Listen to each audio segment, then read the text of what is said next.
You know what they say. People true feelings come out about you when you separate yourself from them. This is what Stephen A. Smith had to say about Molly Qerim after she announced she is leaving First Take. I want to move on to a broader subject in regards to this. And this part is not about Molly.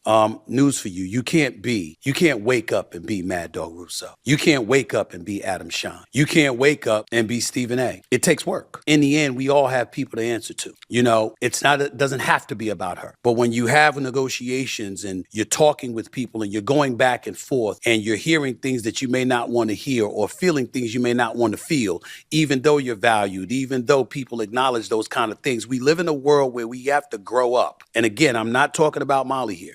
Right. But I'm watching, and I've been watching over the last several years, people in this business fall by the wayside because we forget that all of us ultimately answer to people. We don't get to define our own value. We don't get to define our own worth. We don't get to sit there and summarily say, this is who I am and this is what I'm going to do. And guess what? I don't give a damn what anybody say unless you have the leverage to do it. When you heard me at a time when we were discussing my contract negotiations all over the media and all throughout the sports world, what I talked about was what my worth was based on what the numbers show. I talked about these are the ratings. This is the revenue. Why do I say that? Because every one of us answer to somebody. This notion that everybody gets to do what they want to do, when they want to do it, how they want to do it, feeling whatever way they want to feel. When you've got your hand out for other people's money, it doesn't work that way. And again, I'm not talking about Molly with all of this. But the reason why I piggybacked off the topic of her to get into a more generalized discussion is because I'm seeing people in this business and beyond falling by the wayside and departing from places they don't need to depart from because their excellence at what they do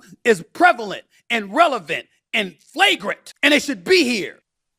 But it can all evaporate in a snap if you lose perspective and you forget that everybody, and I mean everybody, answers to somebody. And you know, when you make moves, when I sat up there and I talked about what my worth was, it's because I knew I had leverage, because I had other opportunities. You don't say stuff like that when you don't. You see, what makes this so funny is the fact that he keep repeating it isn't about Molly. That's like saying, I'm not talking about Shannon Sharp, but if you mess with OnlyFans models that's half your age, they might sue you. Like, come on, bruh. Just say how you truly feel. I'm not talking about Molly, but when you think you're bigger than the program, you gonna end up being replaced. Stephen A is that guy that's always like, I'm not saying this, but I'm just saying. I'm not talking about Molly with all of this. But for real, all this talk about leverage and not understanding your worth is a straight shot at Molly. And for years, people been saying that it's been some tension or beef between the two.